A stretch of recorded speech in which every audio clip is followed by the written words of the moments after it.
Welcome back to Coffee Break with Trail Youth. This is Jacqueline and I'm here with Kim. She helps us out with the podcast.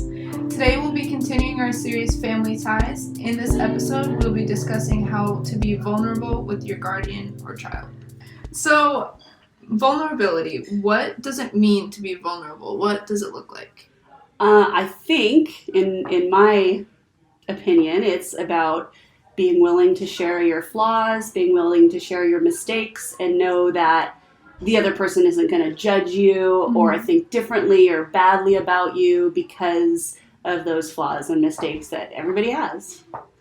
I also feel like when you are vulnerable with your parent or if you're vulnerable with your child, it kind of makes a bigger connection and it allows you to be more open and communicate with each other more. So I feel like being vulnerable is very important in a relationship with your child or parent.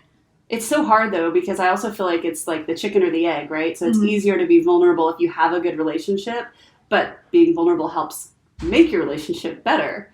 So I think it can be kind of hard to take that step and let yourself be vulnerable in the first place.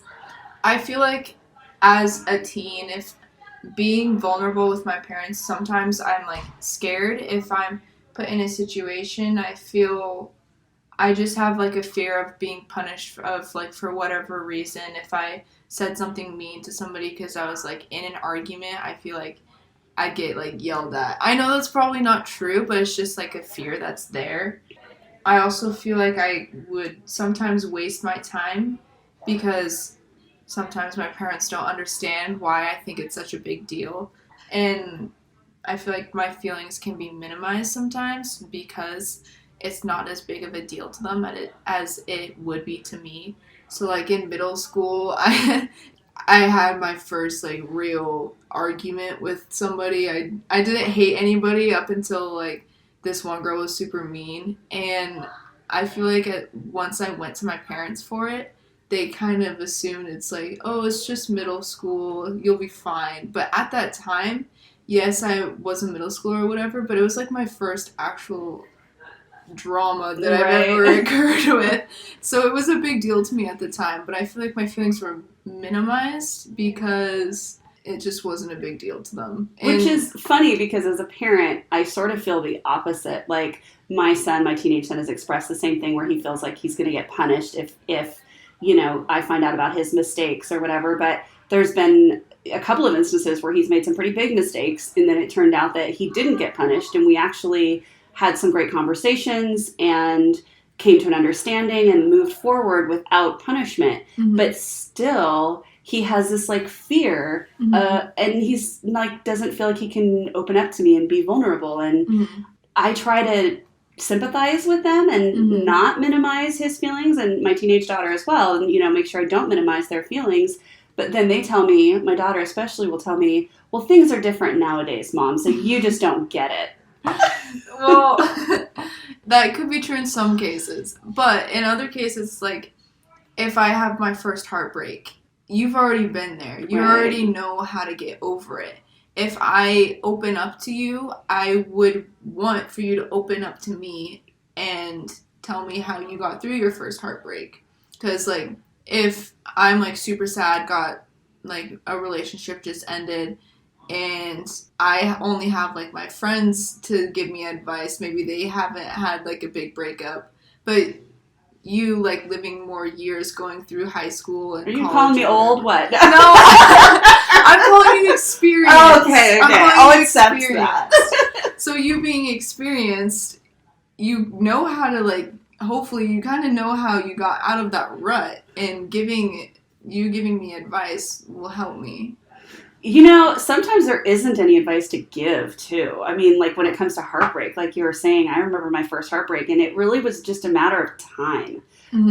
There was nothing that fixed it other than just going through it and feeling it, and then eventually you move on and other things start to interest you. You make other friends or other, people that you're interested in a relationship with, and it just kind of goes away, but there's, I don't think, any magic bullet to it. So sometimes you're looking for something from your parent that they don't have to give. You want an answer, you want a solution, and it's there just isn't one. And like we kind of went over the podcast a little bit before recording, but you never mentioned that, and this is like my first time like realizing that that could be a possibility. Yeah. You guys don't know everything, even though sometimes you think you do. And so like now listening to that, I do understand why it's hard to be vulnerable with your kids sometimes. Yeah, and the other thing is, like, for me personally, I made a lot of mistakes when I was a kid, and I got kind of lucky that, I turned out pretty okay, like never went to jail, right? Thank goodness. And, never injured or killed anybody, thank goodness. But, like, I made some pretty big mistakes as a kid, and those are not things that I have shared with my children because I don't want them to think, like, oh, well, mom did all these things and she's fine, so I can do all these things. Right. So it's hard to be vulnerable, but at the same time, not give them that idea of doing all that.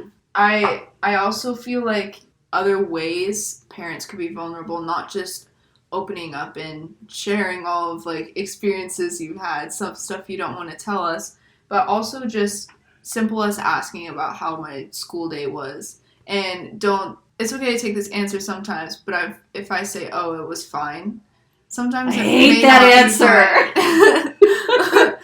But like, when your kid always says, oh, it's fine. What happened today? Nothing. Right. I admit I do that a lot.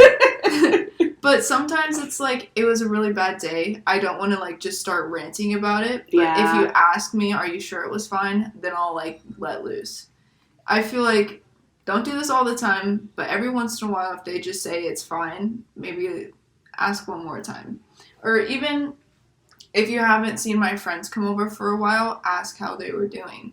If I go somewhere, ask me how it was. Like, showing me that you care about not only me, but also my relationships with my friends or a boyfriend or my relationships with teachers or whatever. I feel like showing that you care and asking questions could also help me to slowly start to open up and communicate more. See, and I feel like I do it too much. So my kids almost, they don't share because they know the minute they share one little detail and be like, oh, really? And then what did you say? And then what did she say? And how did you feel about that? And I'm going to be like 20 questions because it's my natural like inclination, but then it gets annoying to my kids. So they don't like me to ask a bunch of questions. Yeah, it's hard to say because like, your parenting style, I feel like, is a little bit different than my parenting style. So we have like two completely different sides. But I feel like meeting in the middle of like you asking too many questions, my parents not asking that many questions, meeting in the middle on occasion, how's it going in your life? Like, I also feel like if you guys went through 9 months of like preparing to have me, you would want to ask questions about like like you created this life, wouldn't you kind of want to ask questions about how it's going? Yeah, for sure. I mean, I don't know your parents, but I would assume they do want to know those things, but maybe they don't know how to ask, or maybe they don't know what to ask, or it's just not something that they grew up with. I mean, who knows how their parents were with them? Maybe it's not a skill that they learned. And then kids are different too. Like, you want your parents to be more involved in your life. My kids want me to be less involved in their lives. Right. So everybody's different. Every parent's different. Every kid is different.